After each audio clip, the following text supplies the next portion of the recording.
This is a test of the emergency broadcast system. In 5, check for sound. 4, It's showtime. 3, Let's 2, go. 1. This is the Pro Audio Suite, a program all about audio and voiceover. Our panel consists of George the Tech Whittam from LA, Robert Marshall of Someone Audio Post, Chicago, and Source Connect, Darren Robbo Robertson of Voodoo Sound, Sydney, and myself, Andrew Peters, voiceover talent based just out of Melbourne, Australia. Don't forget to check out all episodes on our website. That's theproaudiosuite.com. Now let's get on with the show. Welcome to another Pro Audio Suite. This week we have a special guest based in Vegas at the studio called Adrenaline, is Matt Smith. G'day, Matt. Good day. Well, it's been a while. I think the last time we spoke was when George and Robert were in Vegas for NAB, I think. It was almost a year ago, yeah. It was About a year ago. Yeah. It's going to happen again. So we thought we'd get you on because your studio is quite unique in the sense that you get a lot of sort of Hollywood going to Vegas and they need to use a studio for ADR and various other things that come through there. So just give us a bit of background on the average day at Adrenaline Studios. There is no average day. That's kind of what I love about the job is that it's always something different. One minute we're doing an ADR session and the next we're cutting radio spots. Like tomorrow I've got a bunch of spots for Capriati's we're cutting. Just kind of the work kind of runs the gamut. That's the life of a working studio these days. That's what I hear everywhere I go. Like it's this, very rarely does one studio have a niche anymore. It's like you have to be diverse, right? But you're in a location where you've got such a variety of projects that need a service like yours. The agency work kind of keeps the lights on, and then the ADR work and the actors being in town for whatever reason is kind of the icing on the cake. So it's kind of a nice nice mix of both. So what's the local pull is actors in town, but then the production work is remote and widespread? Is that Yeah, our clients are all over the country. Right. We have a handful of local for sure, but I've got clients in Reno. I've got clients in California, East Coast. I mean, it's kind of all over. Right. Is it mainly you delivering to other studios for agency, or would the majority of the work be local? The majority of the work we do, I would say, is we kind of are an audio post house to video houses that don't have an in-house audio department, if that makes sense. So we've got an agency or a video house in LA that they send all their, they'll cut the video and send us an OMF in the video, and we'll mix it to broadcast specs, and other clients will use us for voiceover. Sometimes we'll get a script, cut the VO, send that off. They'll cut the video to it, give it back to us, add music, sound design, mix it. It just kind of depends on who our clients are. We've got some agencies that we take a script from scratch and produce it, and we've got clients that just need us to clean up on camera audio and give a good mix. How long has Adrenaline been going? I started working out of my house in 2009, so coming up on 10 years here. Actually, no, I'm sorry. I surpassed 10 years in February. Congratulations. Thank you. Well done. Thank you. Beautiful. So how have things changed, do you think, in the last 10 years? Oh. Well, Matt, if I may ask, were you at what's it called, Studio Center? I was. They're actually the ones that moved me out to Vegas back in 2003. Okay. And then got bought out and changing the guard, et cetera, et cetera. I found myself in Vegas in no job. Right. Thank you very much. Yeah.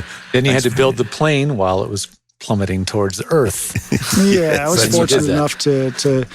I ended up working for a small house. It was just two of us. We put in about 4 years with him, and then kind of back when the economy crashed, it didn't go so well, and I found myself on my own again. So just kind of started freelancing from my house, and it's just built from there. And So how did you happen to get back into the old space? How did that come about? I just caught wind that they were closing up their Las Vegas branch, and so I knew who the landlord was, and I kind of buzzed over here and chatted with him real quick, and we went back and forth negotiating for a bit, and we came up with an agreement, and I got a nice long-term deal here. Wow! So it was pretty much like end to end. When they left, you were right there. Yeah. We turned this place in about, I want to say 2 months. I mean, it was originally built out back in '95, and it looked like it. There was wallpaper in the reception and vertical blinds and a bunch of archways, and all the studios had drywall soffits for old CRT TVs. Yeah. So we did quite a big facelift to it just to bring it up to speed. Sure. It's a lot of work, but it's the kind of work that's not massive structural work. You didn't have to do. No, that was the beauty of it. Was all the upgrades. doors and the windows were already here, which is the reason I'm here. Yeah, that was a huge part of all of that. Huge cost saving, absolutely. So how different did you find it, working from your home and then launching into the new studio space? Well, I had a space in between. I had a space just off the strip. It was a kind of an industrial flex space where it was offices in the front and warehouse space in the back. And we started out with just a couple rooms and one booth, if you will. And then over the years, kind of outgrew that, and we built some more offices into the warehouse space and took over the suite next door. And I just done all that work when this place came available. So it was bunch of money right in the trash, but I'm really happy where I am now because this place is just beautiful. So it worked out. But I think the biggest transition was when you work from home, you never stop working. It's I'd be cutting VO all day. I'd stop to eat dinner with my wife and my child, and then I'd go back to work and mix spots all night, and then go to sleep and do it all over again. So it's nice having a place to go to where my day kind of gets defined. I mean, you never stop working. I mean, you have your phone on you. You're always responding to emails and whatnot. But I try not to do too many sessions from home anymore. So I'm able to define my day by I leave work and I kind of leave it at work. And so it's nice in that sense. How do you find clients, do they accept the fact that you're going to shut the door at a certain time and lights out until the next day? Because now there seems to be that expectation that everything has got to be now. And if you've got a history of working from home and they know you're going to be available, then you're kind of stuck with that. I think it's kind of the opposite problem where a lot of our clients are East Coast. Being West Coast, it's nice because my East Coast clients can call me at 7 o'clock, 8 o'clock at night, and we're still here. The problem we have is they want to do a session at 9 their time, and that's 6 our time, which isn't desirable. But we make it happen when it needs to happen. And I get somebody to come in, or I myself come in, or I'll do it from home. I do have a rig at home still that I can with Source Connect and do sessions from home. Speaking of rigs, tell us about your rigs. What's your flavor of choice in DAW, and what do you find that the stuff that you just can't work without? We run Pro Tools and all the. I've got four studios here and 4 edit bays. 3 of them are Pro Tools HD native with the Omni. I've got 1 sync box in our ADR room, and then I've got 1 LE system here. And then at home I've just got an LE system. Plug-in wise, I'm a big Isotope fan. We used to be on Waves, but they were extremely expensive compared to Isotope, and the bang for the buck value was a lot better with Isotope, and so we kind of transitioned over to those a few years ago. Was the licensing easier with Isotope as well? The way the licensing system works, or is it all the same at this point? Well, no, it's a lot easier with Isotope because you don't have to have the iLok. You don't have to constantly shuffle iLoks around. Yeah, you can go back and listen to an old episode of ours from a few months ago where we actually interviewed a rep from Isotope and a rep from Wave. So that was interesting. I was telling the boys before we started recording, I've just downloaded recently this week Nectar for a bunch of reasons that probably aren't worth going into here, but I'm loving it. It's fantastic. Yeah, everything's in one plugin. It's just nice. We use it on every single session. And Vocal Synth is the next thing on my to get list, which I guess maybe for you is probably not so big, but I do a lot of radio imaging and stuff like that. And Vocal Synth is the next thing that I think is on my hit list. It looks very Is it very like cool. a vocoder? What is it? Yeah, it is. It's basically a vocoder, but a very, very powerful one. And you can sort of get in and just change it just about any parameter that you could possibly think of. It's just killer. Fun. So that's the next thing on my get list. And their RX is just amazing. RX is Yeah, killer. I use it every day. Is there a every day. studio that doesn't have it anymore would be my question. A serious studio anyway. Well, and the scary part is it's getting too good. I remember NAB 2 years ago when RX-6 first dropped, and they were doing the demo on the floor, and I'm in line behind this guy, and he's, geez, we don't need to hire audio anymore. We can just do this ourselves. And that's the scary part is that, with all the remote recording and, all the pillow forts and hotel rooms and whatnot, you're witnessing studios close up shop all over the country because they're just everybody's bypassing them these days. Well, Nectar, the IA in Nectar, I was telling the guys, the fact that you can basically just go, I want you to take care of this pretty much and push a button and it gives you a suggested output setting for everything from compression to reverb to EQ to gating. Is doing that even more so, right? I don't really use the auto feature, but yeah, I mean, that's just it though. Everything's becoming automated, and even with Audition Audition has the new, or Adobe has the new coming out where if you've got 20 minutes of somebody's voice, you can make them say whatever you want. I don't think it's going to be able to read a script top to bottom, but Right, I certainly think it'll kill revisions. Yeah. I think people will be able to change things in a pinch. Yeah. Yep. And how long is it till it can do that though? How long is it till it can read a whole script? It actually is reading voice a talent whole just script. get paid if you use their plugin preset. The voice print. Well, we've had this discussion on the show before, right, AP, where, maybe 20, not even 20 years, 5, 10 years down the track, you're not paying someone for a voice session, you're paying them to buy their voice sample so you can plug it into your machine. Absolutely. Yeah. I reckon Absolutely. that's good. I think that's going to be, if they don't, in fact, my feeling is if people don't start acting on that pretty quickly, it's going to be out the gate and gone. You've just got to have some way of owning your voice and owning samples. Well, they already have it for people that are like losing their voice. So certain like degenerative illnesses where at some point as it progresses, you're going to lose your voice.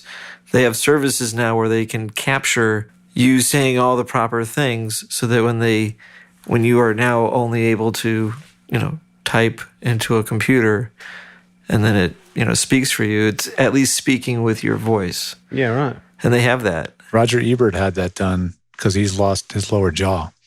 And so he cannot speak at all. But they spent years, not years, but they took years and years of audio of his voice and created a speech synthesis module using his own voice. And he did a TED Talk a couple of years ago that was all his voice. And Or it was, TED Mime. Yeah.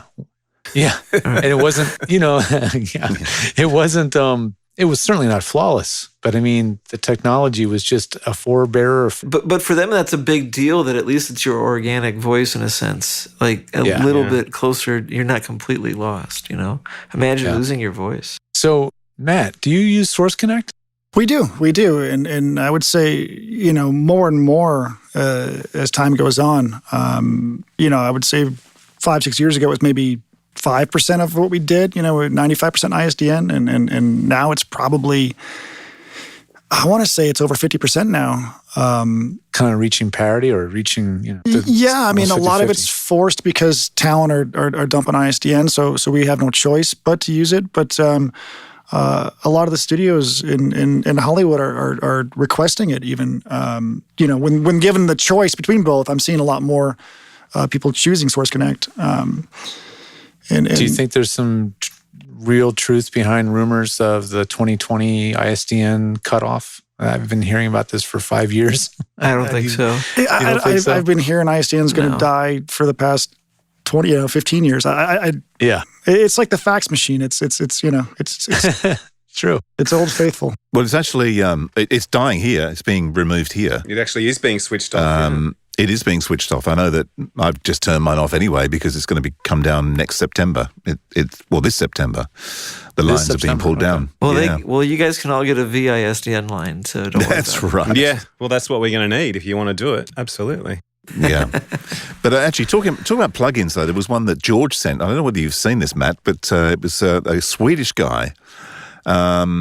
It's a company, I think they're called, it's either Klevgrand or Espresso, but they've got Klevgrand, and they've got a de-esser and they've got a noise reduction system. Now, looking at the video they posted, the noise reduction looked amazing. It always does in their videos. Yes, true.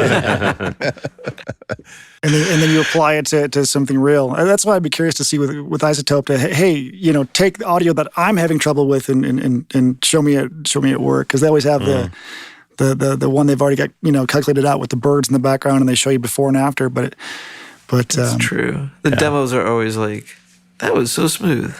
And they have really good demo videos, by the way. Like if from a marketing perspective, these guys, they're really on it, good. aren't they? Like yeah, absolutely. They're really good. Yeah. But the demos are cheap. Our demos are free. I've tried them out, and I have tried what they call the brusfri, which is noise free in Swedish, I guess. Yeah. And it's not an algorithm that works like the Isotope, where it's using math to remove what's noise from speech. It's doing more of like this really fancy multi-layered gating thing.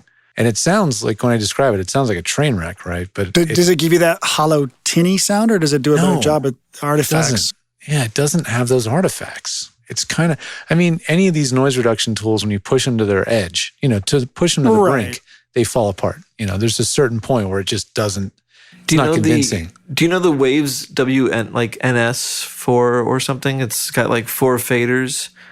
It's kind of like the Cedar approach to it, or you just have 4 faders. It's a Cedar approach that's just completely 100% AI. Like you literally click a ear on the screen, it listens to the room tone, and then it takes it out.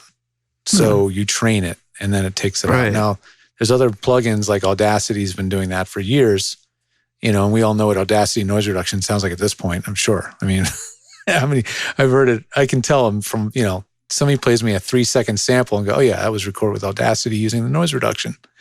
It's so obvious, but this thing is pretty damn transparent. So it's kind of interesting. It's made me second think about. Yeah, send me a link if you can. I'd love to try it out. It's kind of it's a large part of what we do is we get all sorts of different challenging backgrounds that clients want us to remove. Yeah. All right, so Matt, how many times, not have you ever had, but just how many times have you had someone do the thing where they're like, they shoot their video and they set the guy up with a lavalier mic, and then they look at their camera and they've got level and they make sure everything looks okay, and they shoot their video. You're going to say send line level into mic input? No, not quite. So the video comes out, it's like super echoey. And they're like, can you fix this? Because the video camera was not actually recording the Well, they didn't set their mic input to the external lavalier input. They just still left it with the built-in mic on the top of the camera. And so we're sucking out 10 foot of distance between you and the mic and all the room reverb. But the worst one is when you've got a 5-minute video and there's one scene or 10, 15 seconds where they don't have the ISO mic. So now you got to either make all of it dirty, yes, to match the 15 seconds to try to make it all sound bad, so it doesn't sound like this jolt in the middle. Right. That's the worst when you have good audio for a majority of it, but you can't use it. And then the question comes, but can't you just match it? Right.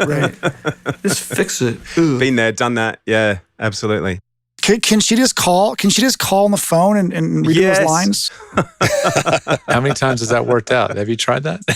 I find it really interesting how many times you watch TV or watch a movie, TV usually, and you can tell when they've done a pickup, they've done an ADR, a bit of dialogue, and it's not the whole scene. They've just grabbed a line or something, and it's completely different to the rest of it, but the average punter, I guess, doesn't pick it up. And do you pick it up by sync, or do you just pick it up more by changing just the sound tone? of it? You can hear it straight away. It just jumps out. Tone. Yeah.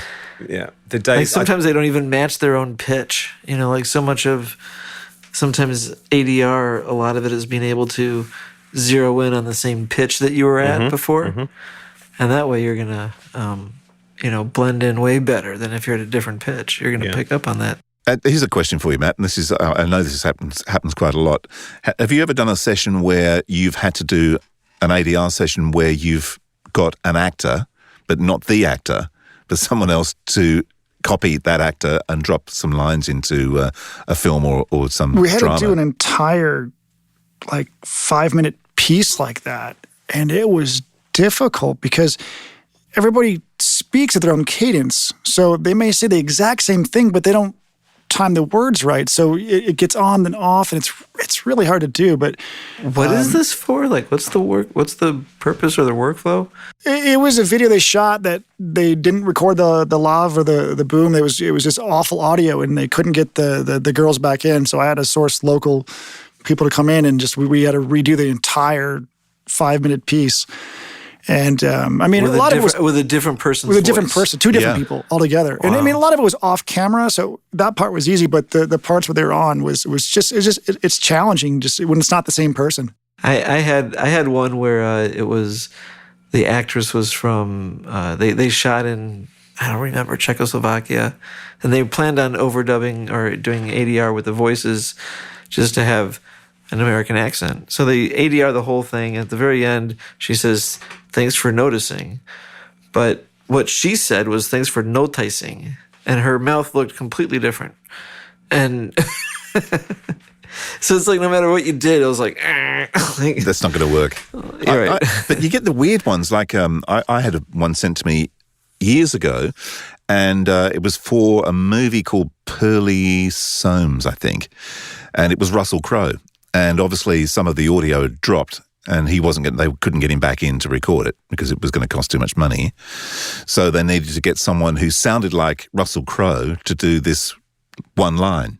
And so my agent sent me this thing. So the New York agent sent me this thing, but they obviously didn't check the piece of video or knew anything about the film.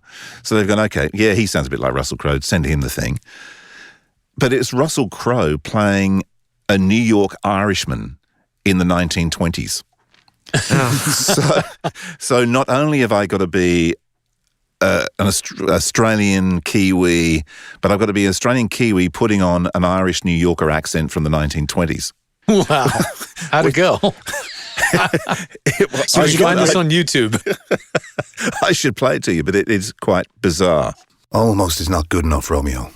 Do you want the job or not, Dingy? Acting genius. Thank you. Desmond, thank you. We get a handful of where they're kids in an animation or a movie, and I'm assuming that by the time they hit post, the kid has gone through puberty. So we get, we'll try to voice match. Hey, there's a 12-year-old boy. We need to voice match this. We got to do a pickup line, and so we'll send out casting like that, trying to get kids that can mimic the sound of that boy. Did you find a castrati? Back to that. A 60-year-old castrati arrived and did the 12-year-old boy. So how do you find working with actors? Do you find sometimes a little bit demanding? I think for the most part they're very, very nice and amenable. There are certainly some that are more difficult than others. But yeah, no, I enjoy it. It's got to be hard when the ones that aren't as easy to work with haven't really earned that right quite yet. You get the Orson Welles complex, or right. Yeah. Have you ever had someone who wanted like the whole studio cleared? Like, I want to be the only person there. I don't want to run into anybody in the hallway. No, we haven't had that one. But we did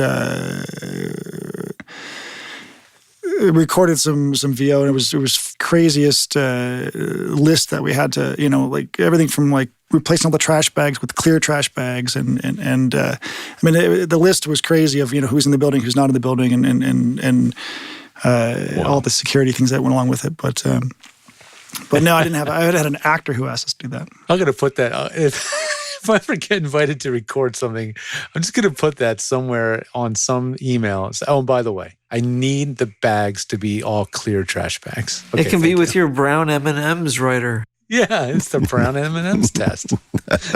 Just buy a rabbit. Buy a rabbit. Where you get your brown M&Ms. Oh, Oh, yeah. Churns them out all day. You have to coat That's them. a shit joke, really. Come on, what's Literally. up, Doc?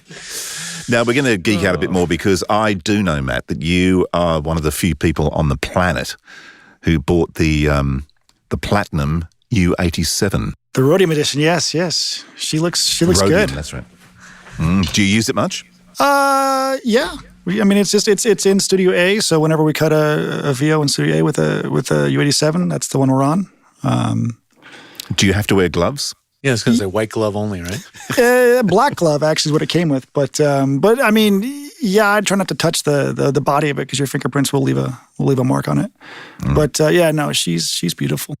Does it sound better? No. I mean, Kidding.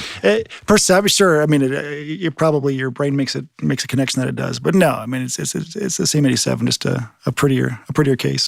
Let me ask you this, Matt. What is it about the U87? I mean, we all know the mic. We know where it's being used, but why for you is it still a go-to mic for certain situations? Like it's just, there's no substitute. What is it about the U87 to you? I think that with the 87, it records everything flat. It records what's there.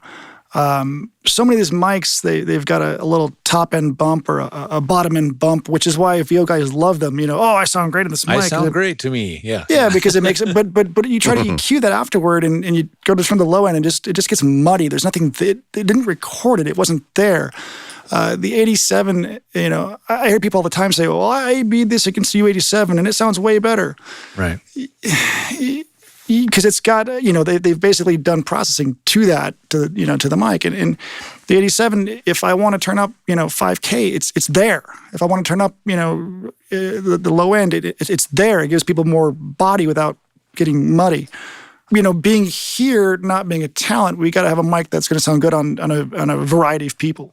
Yeah. So I've got a U87 in all the studios and a 416 in all of them, and I've got a 103 and we've got a 147 around, but I typically use the 87 for everything. Well, it's more forgiving with the polar pattern. So if you've got people that are not used to being on mic, Yeah, the 416 that's the problem with that is if they get off axis even a little bit, it's quite a bit.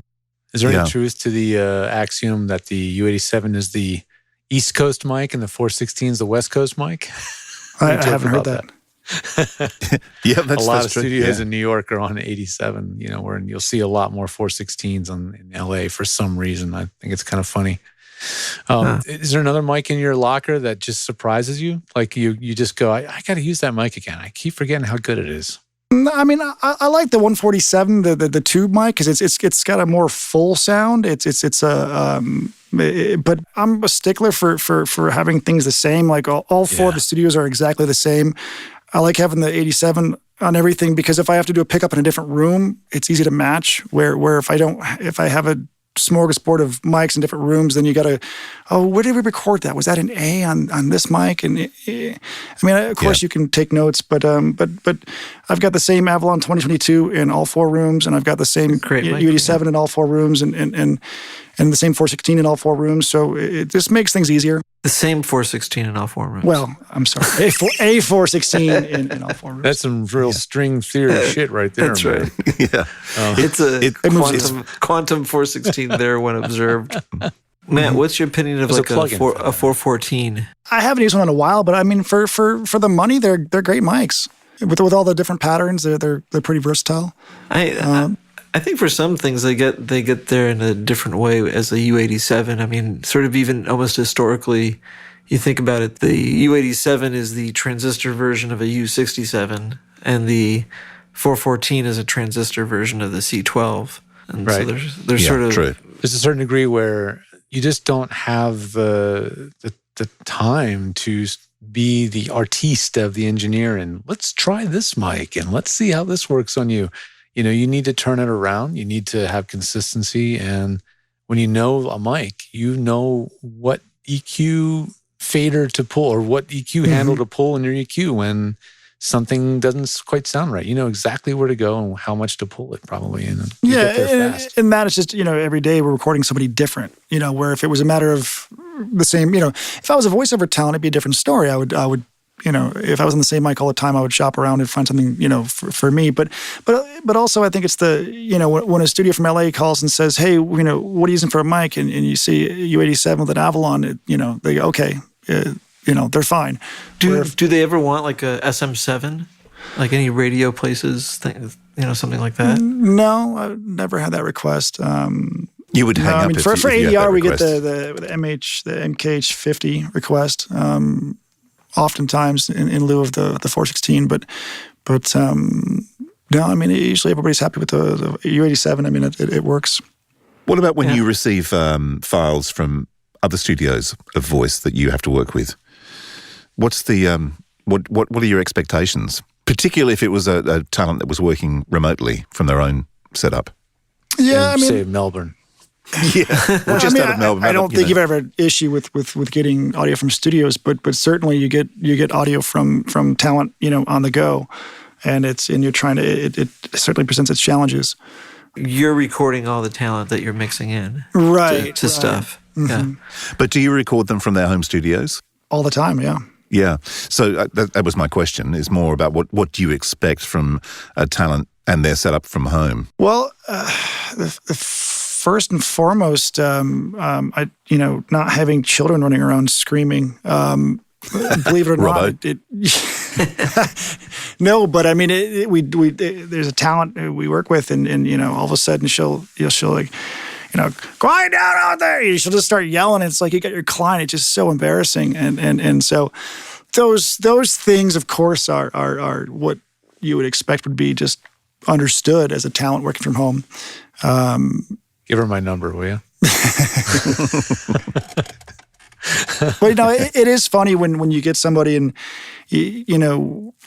whenever we start working with a new talent, we like to do a test first just to make sure that they know how to, especially if it's Source Connect. I can't tell you how many times people have said, yeah, I've got Source Connect. And then you go to do a session, they go, well, yeah, I bought it a couple of years ago, but I never actually tried it. So, and I'm like, well, did or you it's Source Connect now instead of Source Connect? Yeah, exactly.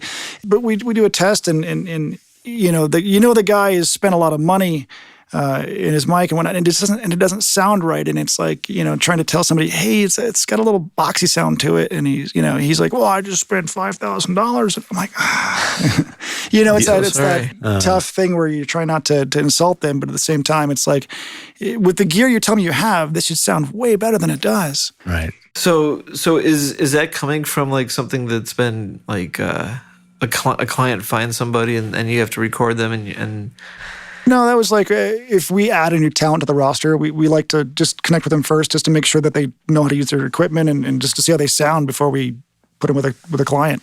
Gotcha. And it was a few years back, but we had connected with somebody and it just sounded boxy. It was probably a whisper room or something where just that foam boxy sound and But he had a great mic, great preamp. It just didn't, it might have just been changing the position in the room. But it's tough telling somebody that when they've dumped a bunch of money. Right.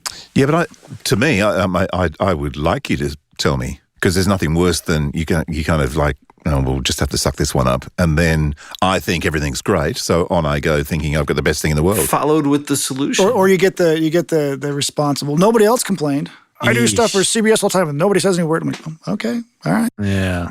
I tell my clients all the time, like, do you get any feedback? And most of the time they say no. They just never find out. And they hire me a lot because they're just not even sure. And half the time they sound great, but just nobody ever told them. Mm-hmm. I'm a big believer in less is more, Yeah. like no compression, no EQ absolutely. if possible. No gate, please.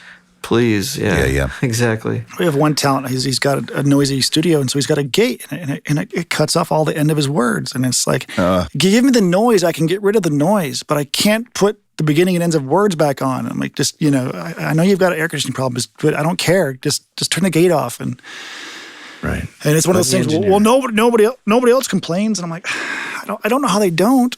It's not just home studios that do that. I've got a radio client who regularly send me voiceovers that they record there, and they send me the voiceovers, and it's compressed to the bullshit.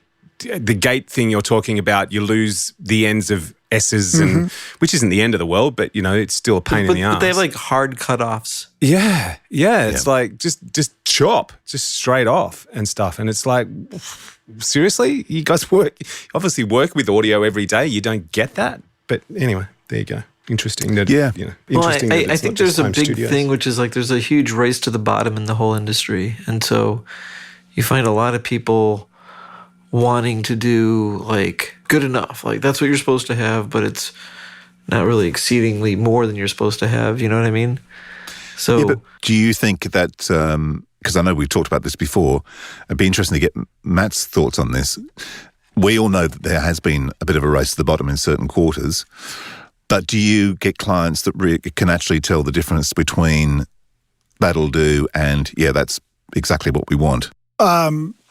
I'm not sure to respond to that, but the race to the bottom is I agree with you, because it seems like more and more with the millennial era, people just shooting with the cell phone video becomes acceptable, and nobody cares about having the audio cleaned up and sounding great. It's like, oh no, it's great, it's more raw, it's real, and so that seems to be becoming the new standard as far as just the quality, the expectation, I guess you would say. So we deal with that, and people ask for a quote. Hey, how much to clean this up? And you give them a quote, and they, geez, well, it's going to take us a few hours to go in and do that. So, but it seems to me that things are going to come back, because you just look at other mediums, like music went to iPods and Buds, and now there's actually a chart in the UK selling for vinyl, and people are actually buying turntables and buying audio equipment. And you had a guest another day that was talking about that. The creative director was saying that it seems like things are starting to turn back to wanting things more professionally done, and I hope that's true. But yeah, I mean, it used to cost big bucks to put an ad together, because they had to buy a broadcast media buy, and now people are just social media. They can do it for a song and a dance, and so you're seeing a lot less agency work and more end client doing things directly, and so the bar has been lowered, if you will, in my opinion. But do you think it'll come back up? I hope so. Otherwise, it's the end of us. Yeah. But I mean, we were talking right at the beginning about plugins and AI and different things like that. But maybe that is the future. I don't know. You just throw the audio in a session, you hit mix, and it spits out who knows? I mean, who knows what's going to happen?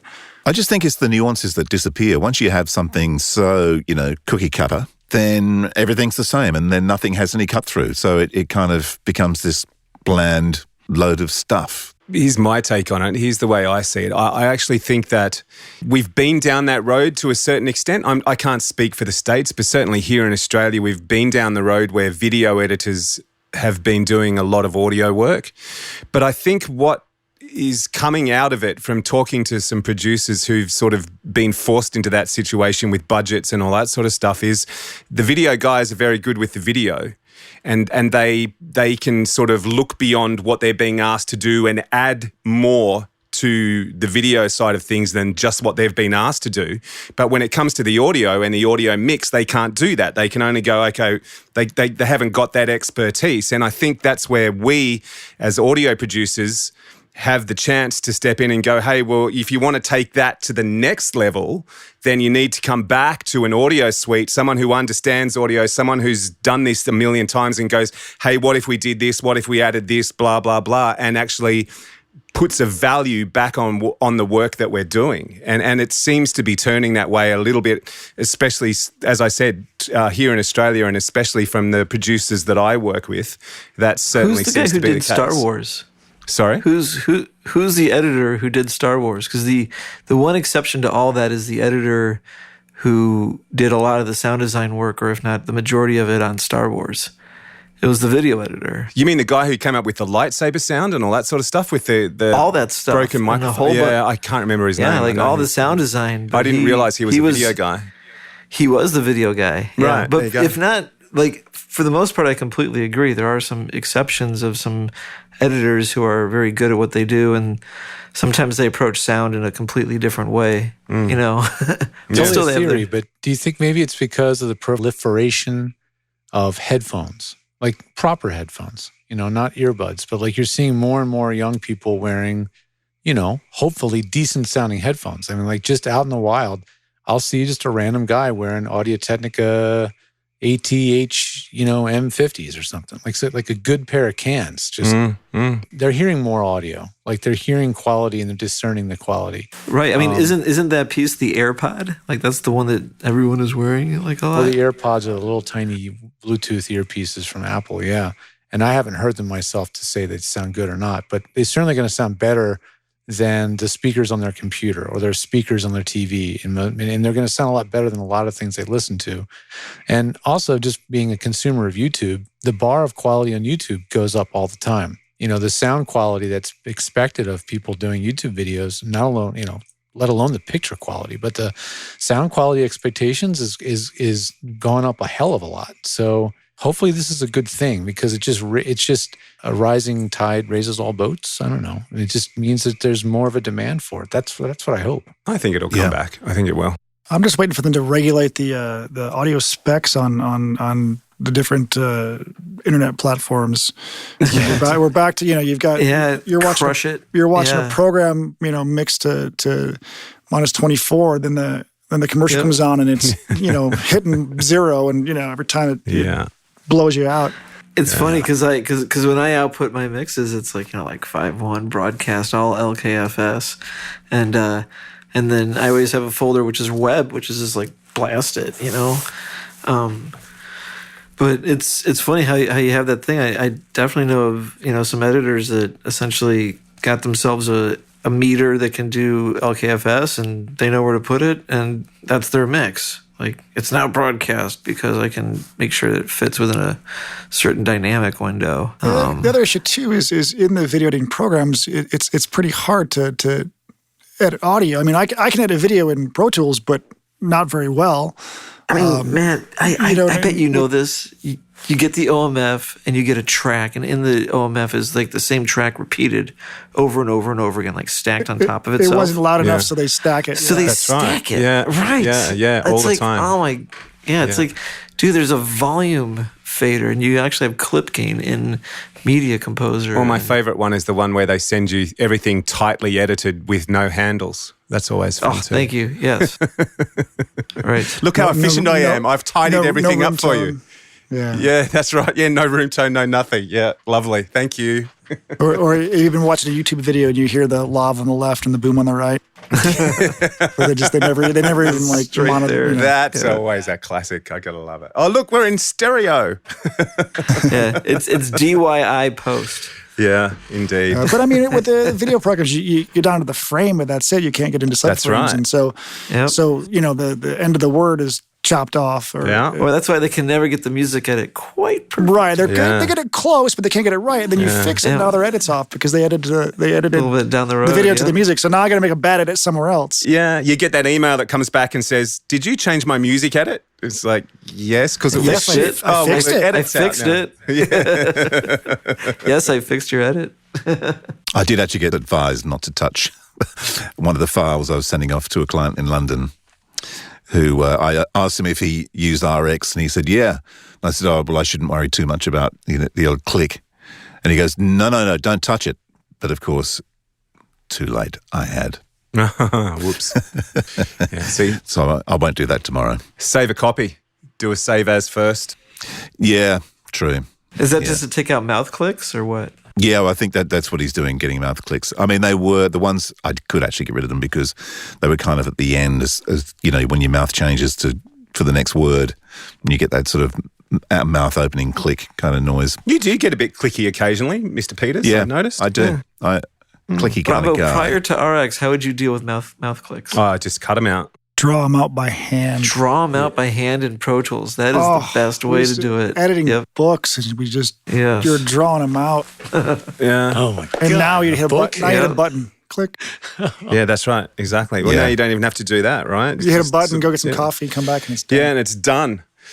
God But, bless RX. with Is RX, it trustworthily done, or is it like, because like drawing them out really gets them out completely transparently? Prior to RX6, when it was just declick, not mouth declick, it would work on about half of them, and it would turn the other half into clunks. But after RX6, I've never had it. do that. 7 is seamless. Yeah, I'd agree with you on that. It does such a great job. I mean, I declick everything, even if it doesn't need it. I just hit it. Do yourself a favor, Robert. Download the demo of RX7 and just run it for a couple of days. Yeah, it's unreal. I just bought a whole bunch of RX or Isotope stuff. They had a sale like a month ago. It was like $30 for a bunch of plugins. I was like, all right. Now, I've got one question for you, Matt, before we do shoot off. And this was actually from a guy that you probably actually know, Bobby Osinski. And he had a trick, which he never told anybody. But the trick was he would put the microphone in Omni and record the whole vocal in Omni. Have you ever tried anything like that to get a different... I haven't, and I think I heard you and George talking about that on a different episode. If you've got a dead room, you can get away with it. If you've got... Yeah, if you've got your microphone facing a glass window, probably not such a good idea, right? Yeah. Yeah. I like experimenting with, when I have a client who sends me audio, I'm talking to them on the phone, I'm listening to the studio, and I'm going, man, I'm hearing reflections off something. What kind of mic do you have? Oh, you have switchable patterns? Okay, why don't you try this? And I have them flick it in figure 8. Sure. And sometimes it's bizarre, like it's amazing. Because the side disappears. Right. Everything the sides disappear as long as what's behind the mic is very dead. Yeah. It really becomes almost, it becomes a hyper especially mic. Especially with ribbons. So like with large diaphragm condensers, the figure 8 pattern still uses the 2 capsules, but they're a little bit separated. The ribbon is truly like one little element that physically creates the figure 8 pattern without having to do like an electronic. So I've done things with like your acoustic guitar player who sings and how to record the 2 at the same time and get as much separation as possible. And you can get, like ribbon figure 8s and cross them so that you get like really good isolation between the guitar and the voice. Mm-hmm. It's kind of a funny thing. Yeah. I think also the Beatles used to record their backing vocals with an open speaker directly into the side of a figure 8. No way. Wow. I'm pretty sure. Absolutely. Like no headphones. That's interesting. Yeah. Yeah, because I heard some stuff with Tony Visconti, how he recorded the vocal on Heroes. And sure, he used, he did the 3 gates. mics. With gating, That's fascinating. Just go farther back in the room. Have you guys heard the story about the Beatles? Everyone talks about how Ringo was always slightly behind the tempo and slightly off beat. Have you heard that story and why that is and why he's left-handed and played a right-handed kit? Yeah, he's left-handed playing a right-handed kit, and so the amount of time it took him to get across his body meant that he was always just slightly behind, but it gave it that, I guess, Beatles feel because he was just that slight bit late. Really cool. Why didn't he just play left-handed and be in time? Because his grandmother forced him to, when they figured out he was left-handed, his grandmother forced him to be right-handed. Yeah, so she bought him. It's like my mom did that. But what's funny with me is I'm left-handed, but I play guitar righty, and I catch and throw lefty, but bat righty. If someone taught me how to do it, I do it righty. If not, if I just like picked it up, it's lefty. Well, that's interesting because I'm exactly the opposite to you because I'm right-handed but play a left-handed guitar. Really? I shoot a rifle left-handed and play snooker, well, both actually, but naturally left-handed. How do you ride a skateboard? With great difficulty. On his ass. That's how he rides a Most of the skateboard. time, yes. How do you kick a ball? With my foot. Usually. No, right-footed. Speaking of work, I've got to do some. Yeah, we should do some work. Thank you, Matt, for spending some time with us. And all the best with Adrenaline. We'd love to check it out. I know the other boys have, but I'd love to see it. Yeah, next time you're in Vegas, pop on by. All right. Well, I'll see you there with a tiger and a hangover and a missing front tooth. And a strange little Asian man in the boot of my car. That was the Pro Audio Suite. If you have any questions or ideas for a show, let us know via our Facebook, the Pro Audio Suite Podcast. You look for trouble.